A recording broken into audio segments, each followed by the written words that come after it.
depriving residents from being able to be with their loved ones. Now, you're able to do FaceTime, and we sent iPads to a bunch of facilities. Some of them you could do some other types of distance visitation, but it's just not the same to be in a facility and not be able to be with people that you love, not be able to hug them, and so on and so forth. And so as we were dealing with the outbreak over the summer in the Sun Belt, I was very much concerned about the effect that this was having.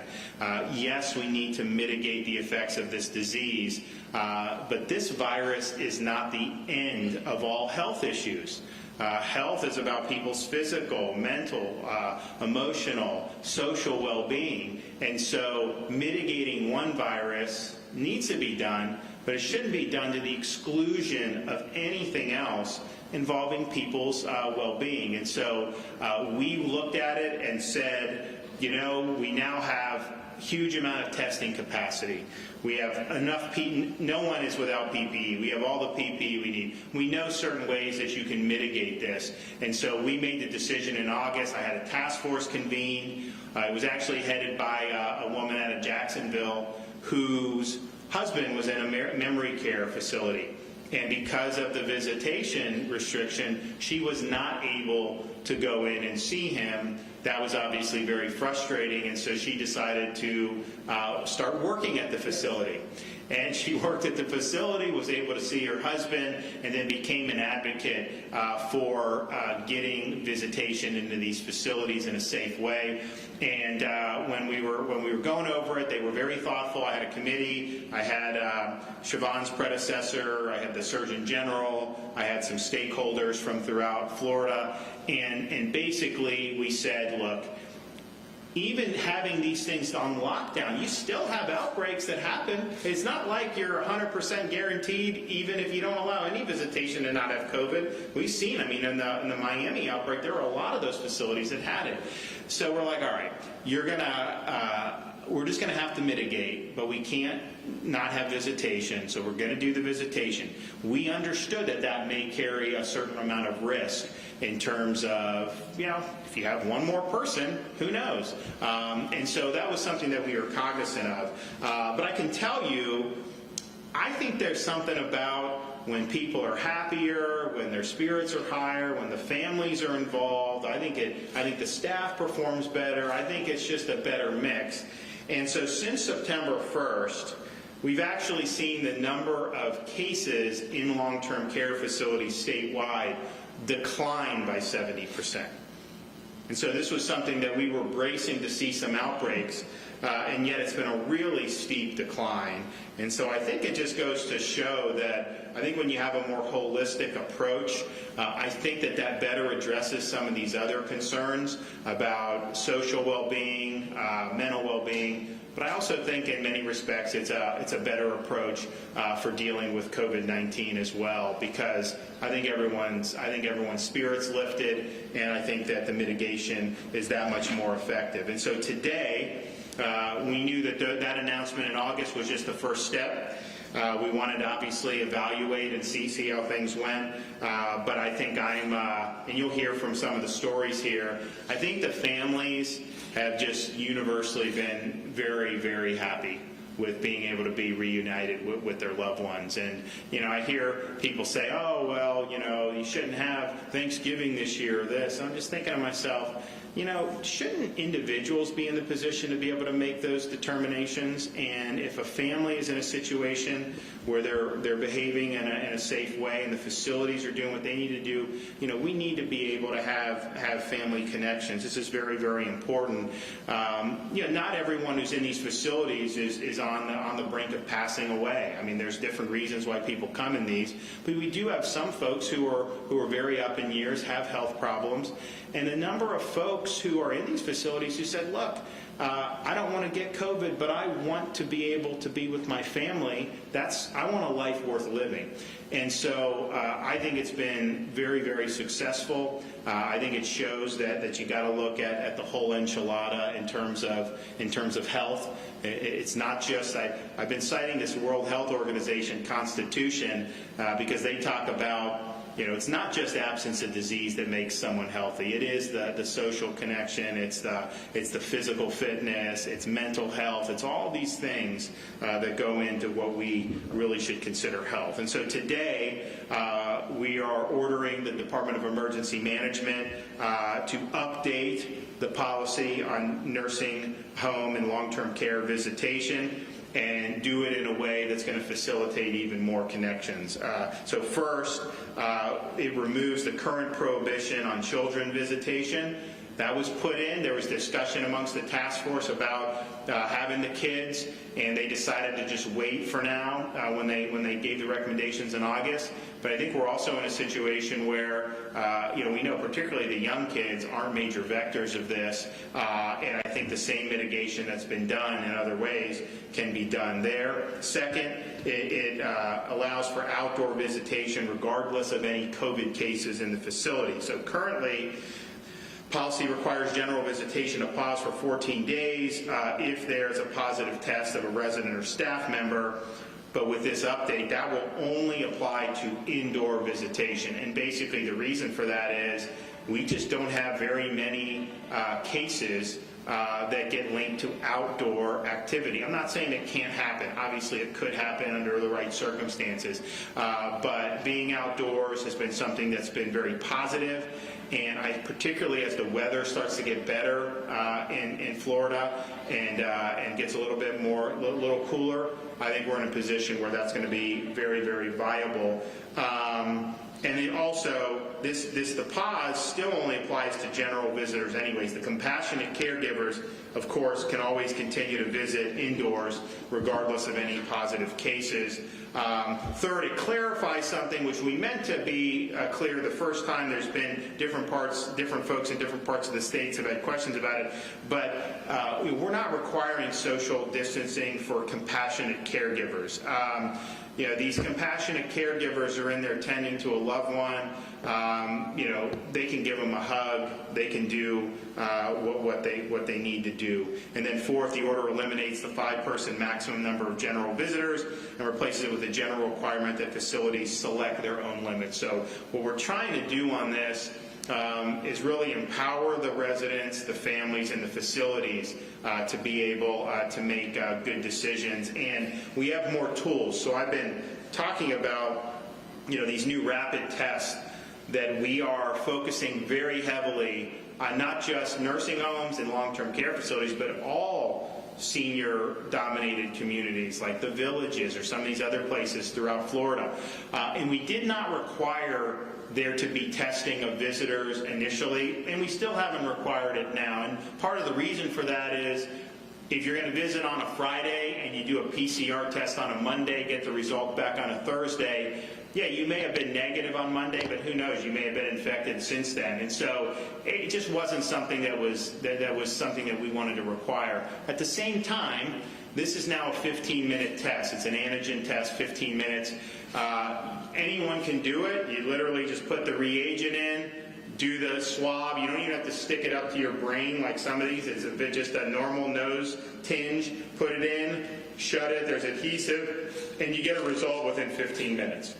And so this is something that if you have, especially as the holidays come, if you have residents that may want to go home for holidays, maybe they have people come visit here, we're going to keep sending these to these facilities. So you can test the visitors and your staff as much as you want to, and we're going to keep supplying these tests for you. And I think that this is a really good use of that. And our view on this is, there's been so much just kind of, hey, drive through, community test, just do it. There's not really a lot of method to that. It's like people come or not, and that's just the reality. Most of those people that are going through there have very mild or no symptoms. And so the number of people that go to even a hospital out of those test sites is very small. This is testing, I think, with more of a purpose. And so the purpose may be continue to screen the staff to make sure that the staff isn't bringing it in, or with the families and friends to really be able to open the window for as much robust, safe visitation as possible. So we encourage everyone to look at this and to use these tests appropriately. It comes in a box, and there's all these individual things in one packet. It's got the swabs, It's got the reagent, and you just do it. It's very, very easy, and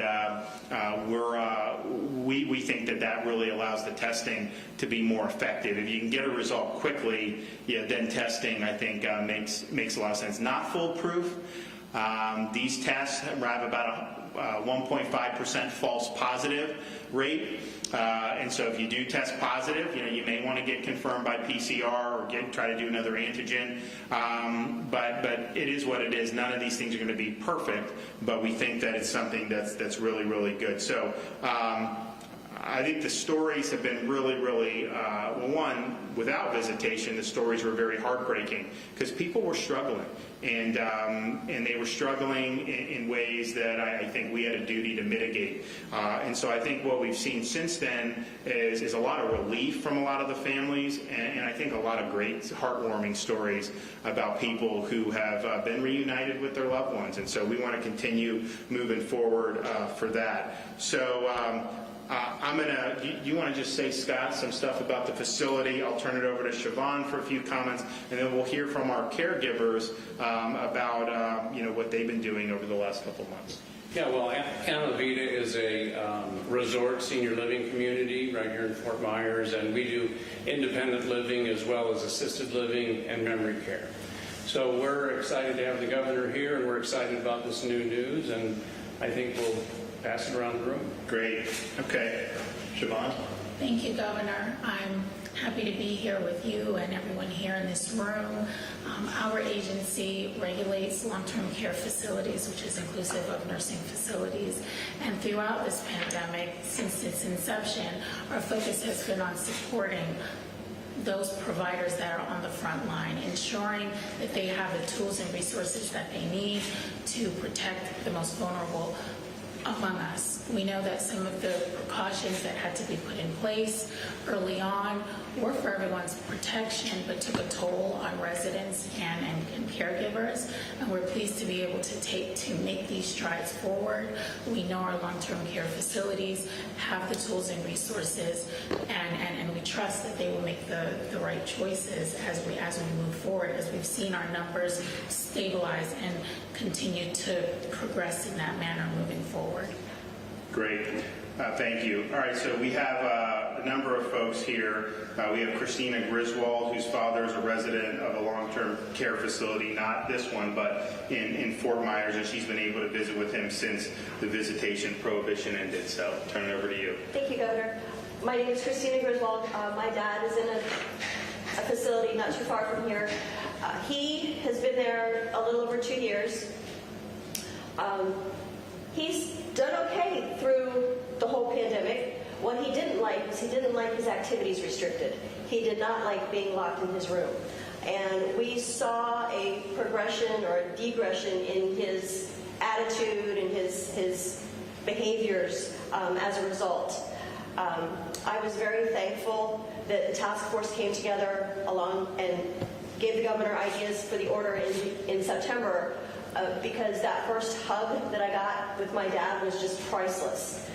And since then, he's felt a lot better. He's more happy. They've also reinstated the communal dining, which means he's able to see his neighbors and his friends. So overall, the first order did a lot of good for the residents and their families, and I'm really looking forward to the next step and being able to celebrate the holidays. Thank you. We also have Brenda Tate here, whose husband Dewey's in a memory care center.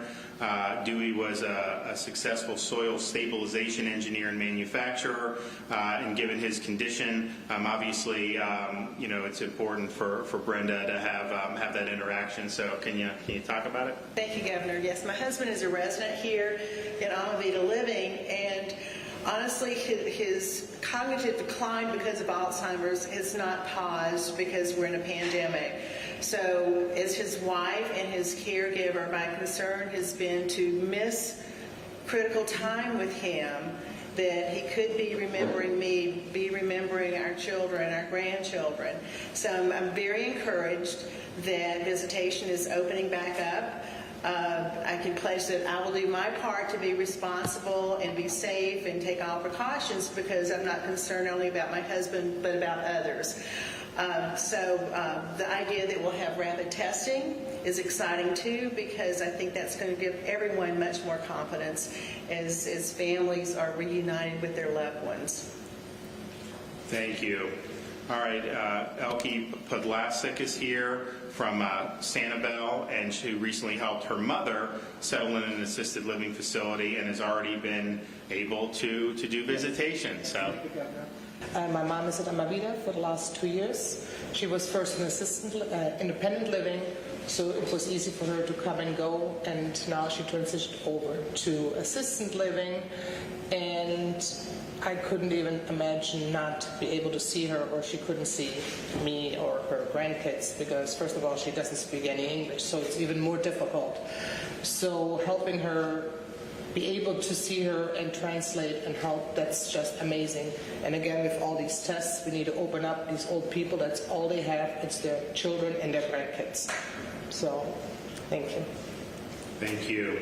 Okay, Ms. Smith, can you talk about your role and what you've seen? Yes, thank you, Governor. I'm Jaritza Smith. I am the on-site nurse practitioner at Amavita. And what I have seen during COVID is that residents have become depressed, a lot of anxiety, a lot of behaviors because they were missing their families. It's been a blessing since the visitations did start, even though they were a little restricted, because we have seen an improvement in all of those areas. And their quality of life has improved as well. I think now with these new rules, I think that's going to be even better for them, and their cognition is going to continue to improve or stabilize. So we find it a very welcoming news, very welcoming. I would say that when we started the communal dining, like Christina mentioned, if you could see the life in these individuals, if you could see a battery becoming charged, it just charged up. And then as the visitation picked up and we were able to expand that, and now they're fully charged, and it's really wonderful. And I do all the quick testing, especially around the holidays, is going to be fantastic. Yeah, no, absolutely, and I think it's really, really important that we do all we can. I mean, we focused obviously a lot on protecting from the coronavirus, which is obviously something that we need to be doing, but we cannot have a blind eye to all the other aspects. And so to see people's spirits higher, hopefully this will even be better. I think that's great to see, and it is important for public health as well. We have really focused on protecting the seniors in these facilities. We went starting in, once the testing supplies became a little bit more prevalent, we offered tests to all the residents across the state, had National Guard strike teams going around, testing staff, testing residents, and then as we went through that iteration, and we have 4,000 facilities in Florida, so it's not like, some of these states, they have like 30 facilities or 50 facilities. Well, it's a lot different when you have so many.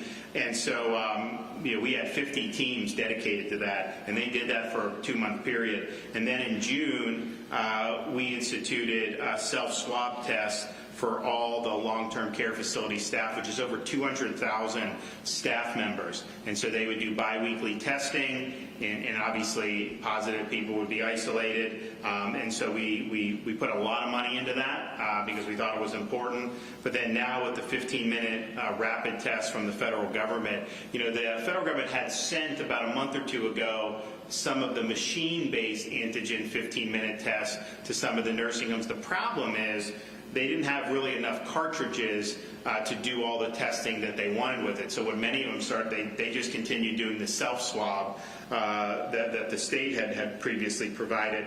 Now that we have this Binex now and really have, unless something happens with the distribution of this, there's 150 million going to be produced by the end of the year. That will be more than enough for all these facilities to be able to use it to the hilt. And so this, I think, is really going to be something that is significant, and we're going to continue. Our first priority is the 800 skilled nursing facilities that we have, HHS is supplying them directly. Then the 3,200 other long-term care facilities, the state is taking our allotment, supplying them directly on a weekly basis. And then we've asked for senior communities who are not in with assisted living, but just places like the Villages, places like Sun City Center in Tampa, Century Village in South Florida, that if they want tests, we will send them. So we've actually had people request. We created an email address, rapidtestforseniors@em.myflorida.com,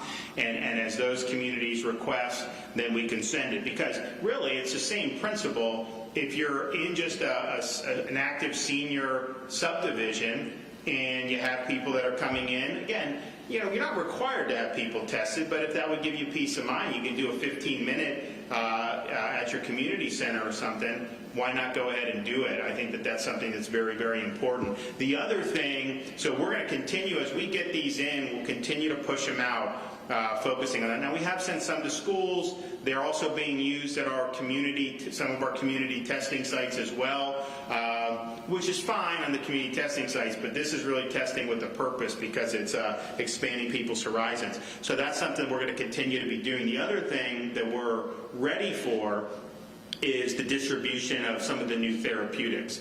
You hear an awful lot of talk about vaccine, and look, I would love to see an effective vaccine produced as quickly as possible. The fact is, it's not as easy as people make it out to be. I mean, we don't have any coronavirus vaccines that's been produced, and the efficacy of even a vaccine that is somewhat efficacious may not be as efficacious to the most at-risk people. So there's a whole bunch of things, and so we hope for the best. But I think to put all the eggs in the basket of a vaccine and say, oh, well, we'll get the vaccine, everything's gonna go away, I'm not sure that that's the proper way to plan. So we've really been interested in pushing out as many therapeutics as possible. We have done it with remdesivir. We've done drives for more donations of convalescent plasma, which is good. But I think these antibody cocktails that are being developed potentially can be a really significant step forward. I mean, it's not going to prevent an infection, obviously, but if it neutralizes the infection and reduces the severity of the illness, obviously that could save lives, and it could also prevent people from having to be in the hospital for a long time and have a more mild illness. So Regeneron has an antibody cocktail, and then Eli Lilly has a similar cocktail. The federal government already has, I think it's already been produced. What they're waiting for is enough data to get to the FDA where the FDA would be justified in doing an emergency use authorization. So once that happens, in my discussions with HHS, I think the plan is to send them through the states. And so if that's the case, then we're going to take those and work to get those out. I think that our priority for that, obviously we want hospitals to have them, but if you look, I mean, we have, we've had between 2,000 and 2,300 COVID positive patients in the hospital being treated for COVID for the last month or two. And so I mean, obviously you do that, but I'm thinking beyond that, if there's an outbreak at a long-term care facility, maybe you have that available for all the other residents, maybe some of these other senior communities. And so I think that is potentially a game changer. So we'll wait for the data, we'll wait to see what happens. But from my discussions, this is not going to be something that's going to take another 6 months. I mean, we're looking at hopefully a decision one way or another very shortly, and the fact that this stuff I think is ready to go means that if it gets emergency use, you could then start to see it in the community very shortly thereafter. So therapeutics I think are very, very important. And look, if we're called upon to distribute the vaccine, we would do that. We would, I think, focus it on the people that are the most at risk of serious illness from this, and obviously depending on how much is available. So, but I think this is a good step forward for some of our most vulnerable folks. I think the families have done a great job. I think everyone wants a safe environment. But they also want to have an environment where there's a lot of love and a lot of caring and a lot of connection. And I think that we've gone a long way to get there. This gets us a little bit further in that direction. And I know that, hopefully this will bring a lot of relief to a lot of folks. And with that, we could take a question, too. Mr. Governor, I'm Rachel Lloyd with Fox 4. When it comes to flu season and the pandemic still going on, what's your message to Florida residents and visitors when it comes to wearing masks? Well, so it's an interesting thing with flu season. Obviously people get flu shots. It's marginally helpful. I wish it was more helpful. There's a question about how COVID will interact with influenza. Does COVID displace influenza? Because if you've looked in certain parts of the world that just had flu season that had COVID, they had a lot of COVID. They didn't have as much flu as they normally would. And so we're looking for that to try to see. Obviously, we would like to not see any COVID, but we'd rather do one or the other than have kind of both combining, because you are going to see an increase in prevalence in flu, all things being equal, if depending on what happens with the interaction with COVID, particularly as we get into December, January, February. That's just the seasonal pattern. And I also think with COVID, we'll see, as you've seen the seasons change in Europe and some of these other places, you started to see more prevalence. So I think you got to brace for that, and I think you got to do things that that are going to offer protection, but particularly for folks who are in that at-risk category. And I don't think there's one silver bullet. We required face masks and PPE in all these facilities back in the middle of March. We've supplied a lot of it. I think it's by and large been helpful, but obviously, you've seen outbreaks. And so there's a whole bunch of factors that I think go into it. But I think we'll get a sense of how this is going to play out in some of the northern parts of the country. We'll likely see it before we see it. But we're preparing to have to deal with both of them. Governor DeSantis, Claire Longozorio here with NBC2. Talk to us about the consideration of reporting data, COVID data specifically weekly, rather than on a daily reporting basis. I don't really have strong feelings about it. I think the issue is what we've seen with some of the data that comes in is there's a lot of problems with it. So, for example, we'll have some labs that will submit 200 positive test results and not submit any of the negative test results. Well, okay, so then the rate of positive is higher than it would have been if you do that. Obviously, if you did it over a week, there'd be a smoothing effect and you'd be able to do that. At the same time, we do want people to get the tests in, and it is helpful to have information as real time as possible. So I'm not sure kind of how we're going to do it going forward. I just think having the most accurate information is very, very important. People think that somehow like the state, deals with like the test directly. Like the labs, they put it directly into the state system. And so we've had instances where a lab would put in 3 months worth of tests in one dump. It's happened a couple times. We've had other times where it's not put in any negatives. And that goes in, and once that's in, that's in. And so we've just seen that happen a little bit. But I think, I don't think there's been any decisions made, and I don't necessarily have a firm preference either way. I just wanted, if you're going to submit 100 positive tests, then submit the 1,000 or 1,500 negatives at the same time. Don't submit that a week later, because it kind of upsets the apple cart a little bit. Mr. Governor, Gail here with Wake News. I know you've criticized the company behind the state's unemployment system.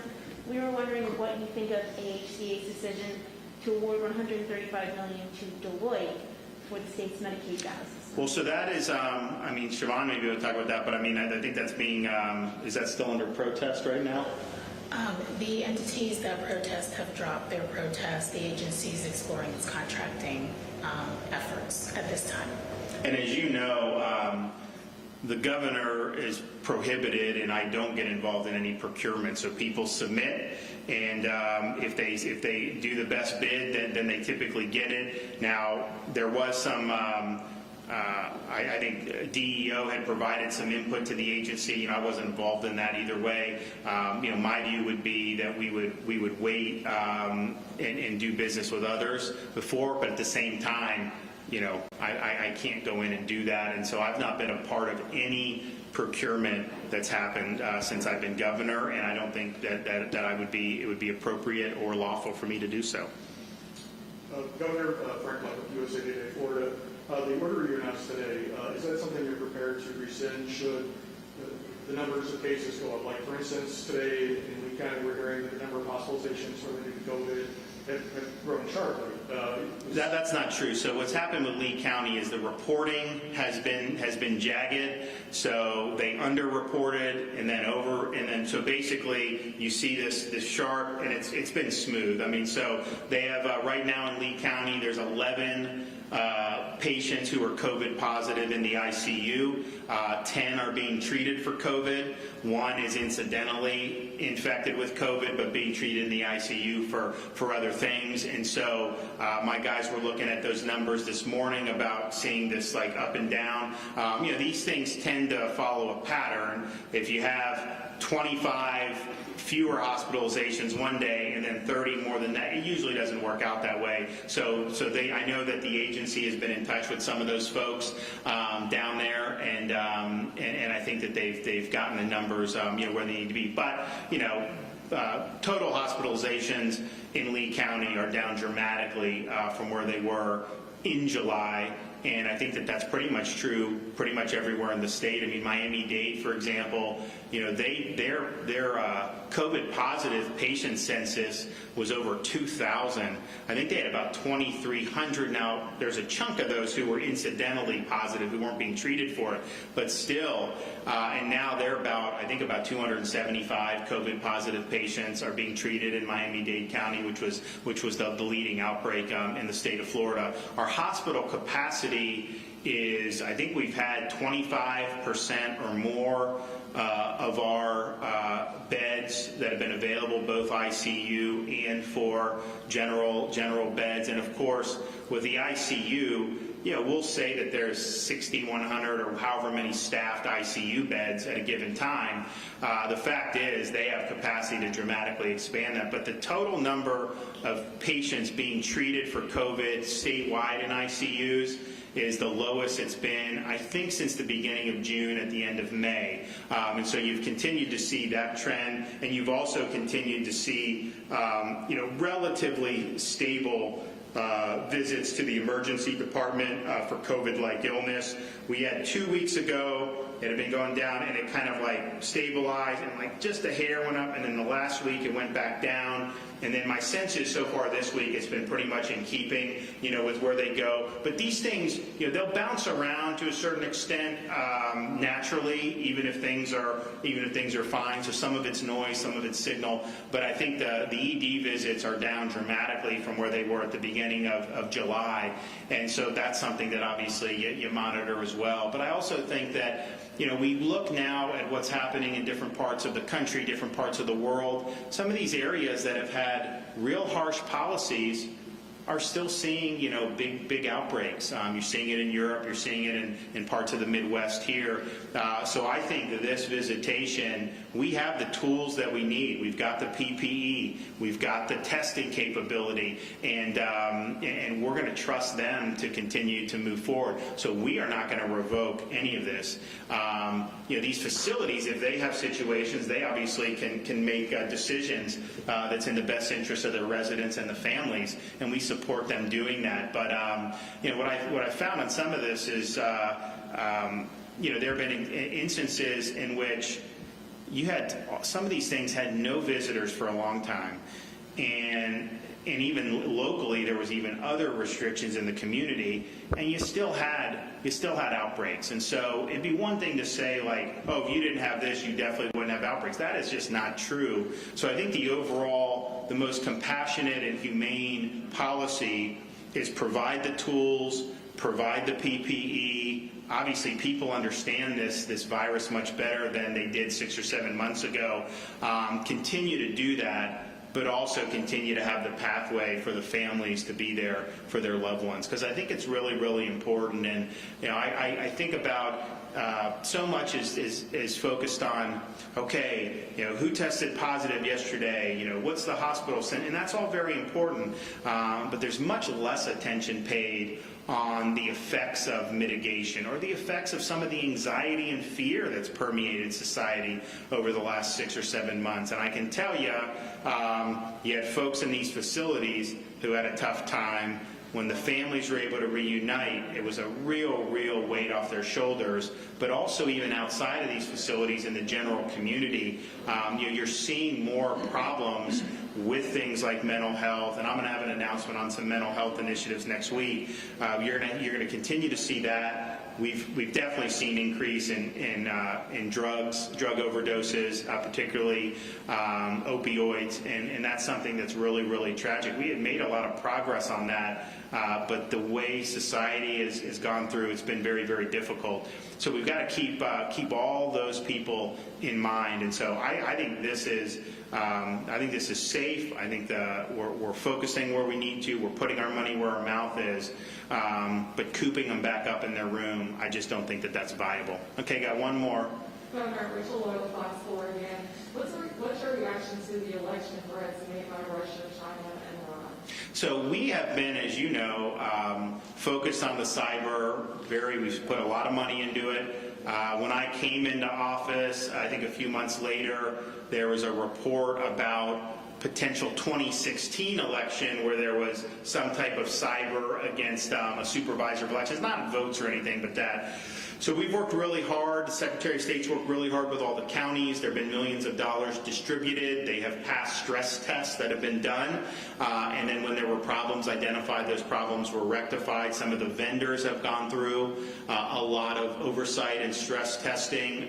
The FBI has provided counsel both to the state of Florida and to the locals, as well as some of these vendors who are involved in the process. And so it's something we take very seriously. Fortunately, 2018 was relatively uneventful. Haven't seen as much this year either, but we understand there's a lot of different things that are out there. And so we are concerned about China, Russia, Iran. Now Iran, what they were doing with these emails, that's kind of trying to get things in the zeitgeist with voters, which is a little bit different than attacking like a supervisor's office. But still, I mean, that's a terrorist regime, and we don't want them to be involved in anything we're doing. But our goal on this is have a safe, successful vote, be able to certify a winner, and make sure everyone has their voice heard. I would just remind people, most parts of Florida do have early voting open, so if you want to go, and I think on Saturday it'll be everyone will start, or certainly within the next couple days, all of Florida counties will have early voting. Of course, you still have the ability to vote by mail. Many Floridians have done that. This is not a mass mailing of mail ballots like you see in California, where they'll mail to people who have been at that residence for the last 75 years, and they'll send 15 ballots or something. That's not what we're doing here. It's by request. You request a ballot, you will get sent a ballot, and then you send it in, sign it, and it will be counted. So it's a safe system here, and I think it's a responsible system. So people should feel comfortable doing the mail-in voting if that's what they would prefer. But we are going to obviously continue with early voting, and then Election Day, it's going to be a full election. All the polling places will be open. People will be able to go. We've made preparations and made sure that there's enough personnel and staff as whatever needs to be. So I think you have a variety of ways to make your voice heard. I know a lot of people have sent in mail ballots. Seems like the early voting has been very popular so far this cycle as well. So we anticipate continuing to see that, and we think that there's going to be a really strong voter turnout in the state of Florida, which is a good thing. Thanks, everybody.